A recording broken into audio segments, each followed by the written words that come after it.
दोस्तों, भगवान शिव के बारे में ऐसा कहा जाता है कि भगवान शिव त्रिलोक के आदि और अंत के देवता हैं, जिनके आगे दुनिया की सभी शक्तियाँ असफल हो जाती हैं। लेकिन क्या आपको मालूम है आखिर भगवान शिव का जन्म कैसे हुआ था?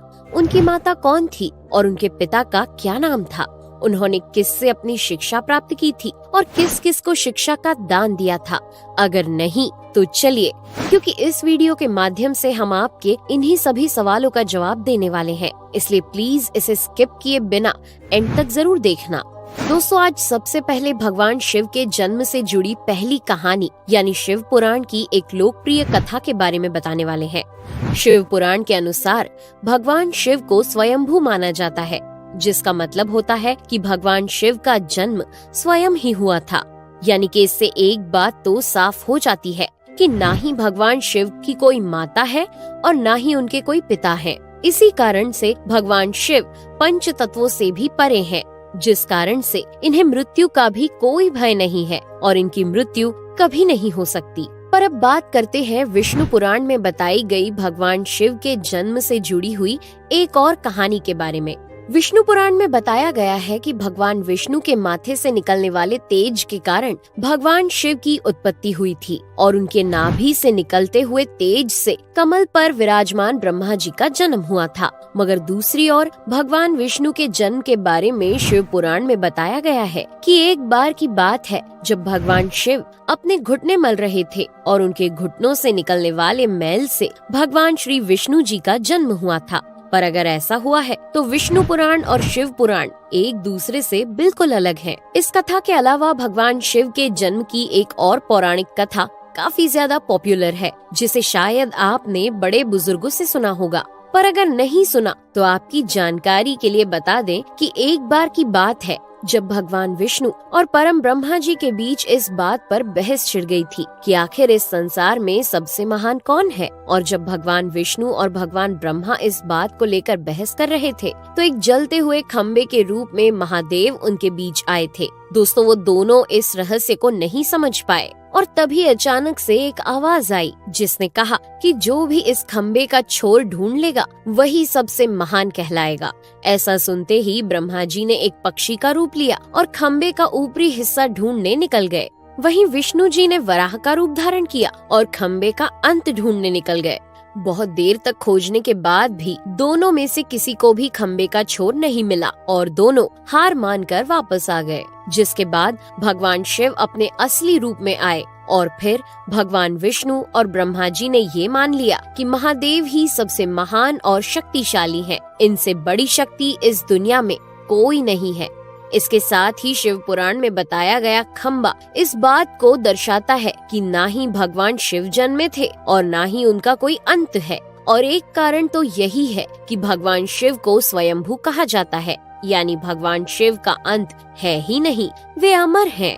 अब हम बात करते हैं भगवान शिव से जुड़े एक ऐसे विषय के बारे में जो सबसे ज्यादा प्रसिद्ध है कि क्या भगवान ब्रह्मा भगवान शिव के पिता हैं?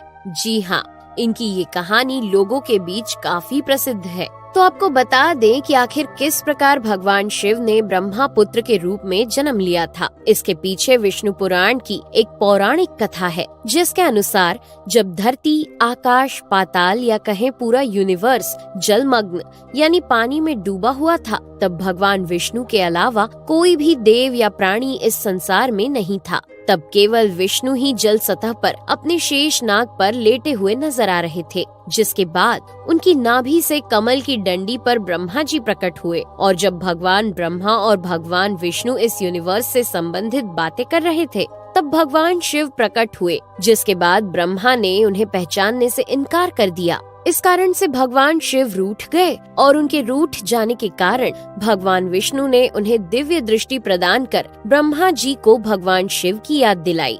जिसके बाद भगवान ब्रह्मा को अपनी गलती का एहसास हुआ और शिव से क्षमा मांगते हुए उन्होंने उनसे अपने पुत्र रूप में पैदा होने का आशीर्वाद मांगा। जिस कारण से भगवान शिव ने भगवान ब्रह्मा की प्रार्थना को स्वीकार करते हुए उन्हें ये आशीर्वाद दे दिया। लेकिन इसके बाद जब भगवान ब्रह्मा ने इस सृष्टि की रचना शुरू की तो उन्हें एक बच्चे की जरूरत पड़ी और तब उन्हें भगवान शिव का आशीर्वाद ध्यान आया। जिसके लिए भगवान ब्रह्मा ने तपस्या की और बालक के रूप में भगवान शिव उनकी गोद में रोते हुए प्रकट हुए। आपको बता दें कि ये भगवान शिव का एकमात्र बाल रूप है। जब भगवान ब्रह्मा ने उनके रोने का कारण पूछा तो उन्होंने बताया कि उनका कोई नाम नहीं है। तब भगवान ब्रह्मा ने भगवान शिव का नाम रुद्र रख दिया, जिसका मतलब होता है रोने वाला। पर इसके बावजूद भी भगवान शिव चुप नहीं हुए, इसलिए ब्रह्मा ने उन्हें दूसरा नाम दिया। पर शिव को वो नाम भी पसंद नहीं आया और फिर भी वे चुप नहीं हुए। इस तरह शिव को चुप कराने के लिए भगवान ब्रह्मा ने भगवान शिव को 108 नाम दिए थे, जो रुद्र, शर्व, भाव, उग्र, भीम, पशुपति, ईशान और महादेव जैसे नाम थे। और शिव पुराण के अनुसार उनके ये नाम पृथ्वी पर लिखे गए थे।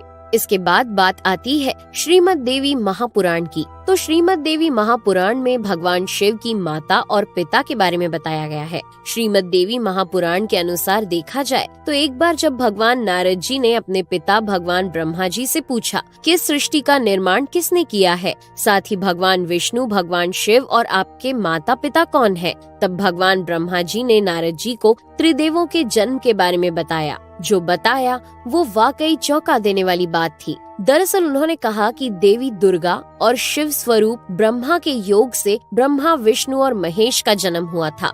यानी प्रकृति का रूप लिए माँ दुर्गा ही हम तीनों की माता है और ब्रह्मा यानी काल सदाशिव हमारे पिता है।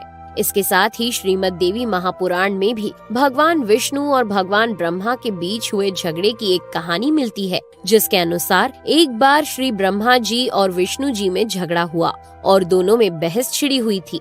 तब भगवान ब्रह्मा ने कहा कि सृष्टि को मैंने बनाया है और मैं ही प्रजापिता हूँ, जिसके जवाब में भगवान विष्णु जी ने कहा कि मैं आपका पिता हूँ, क्योंकि आप मेरी नाभि से निकले हुए कमल से पैदा हुए हैं। और धीरे धीरे कर ये बहस बढ़ती गई। दोस्तों, इसके बाद इन दोनों का झगड़ा सुनकर सदाशिव वहाँ पहुँचे और उन्होंने कहा कि पुत्रों, मैंने ही तुमको इस संसार को बनाने और इसे संभालने के केवल 2 काम दिए हैं। इसी प्रकार मैंने शंकर और रुद्र को संहार और तिरोगति के कार्य दिए हैं। इसके साथ ही उन्होंने कहा कि मेरे 5 मुख हैं। एक मुख से अकार, दूसरे मुख से उकार, तीसरे मुख से मुकार, चौथे मुख से बिंदु और 5वें मुख से नाद यानी कि शब्द प्रकट हुए हैं। उन्हीं 5 को एक साथ मिलाकर देखा जाए तो एक अक्षर ओम बनता है, जिसे आज हम सभी भगवान शिव के मूल मंत्र के रूप से जानते हैं। इतना कहने के बाद भगवान ब्रह्मा और विष्णु दोनों ही समझ गए कि भगवान शिव से ज्यादा शक्तिशाली इस दुनिया में कुछ भी नहीं है और दोनों ने भगवान शिव को प्रणाम किया और चले गए। चलिए दोस्तों, अब जब आप भगवान शिव के बारे में इतना तो जान ही चुके हैं, तो क्या आपको पता है कि आखिर भगवान शिव ने किससे शिक्षा प्राप्त की थी और उनके गुरु कौन थे? हम जानते हैं शायद ही इसका जवाब आप में से किसी को पता होगा, पर जिन्हें नहीं पता उन्हें बता दें कि भगवान शिव स्वयं इस संसार के गुरु माने जाते हैं, जिन्होंने इस संसार में गुरु शिष्य की परंपरा की शुरुआत की थी। लेकिन अगर सवाल आता है कि आखिर भगवान शिव किसके गुरु थे, तो आपको जरूर जान लेना चाहिए कि हिंदू धर्म के ग्रंथ कहते हैं कि ब्रह्मा जी और शिव जी इस संसार के सबसे पहले गुरु हैं, जिन्होंने गुरु शिष्य के इस रिश्ते की शुरुआत की थी। जहां भगवान ब्रह्मा ने अपने मानस पुत्रों को शिक्षा प्रदान की थी, वहीं भगवान शिव ने अपना ज्ञान केवल अपने 60 शिष्यों को दिया था। यानी भगवान शिव 60 शिष्यों के गुरु थे और वे जिन शिष्यों के गुरु थे उन्हें आज के समय में सप्त ऋषियों का दर्जा दिया गया है। तो दोस्तों, ये थे भगवान शिव के जन्म से जुड़े हुए कुछ फैक्ट्स, जो आपको कैसे लगे हमें कमेंट करके जरूर बताइए। साथ ही अगर आपको वीडियो पसंद आया हो तो इसे लाइक और चैनल को सब्सक्राइब करना बिल्कुल ना भूलें। धन्यवाद।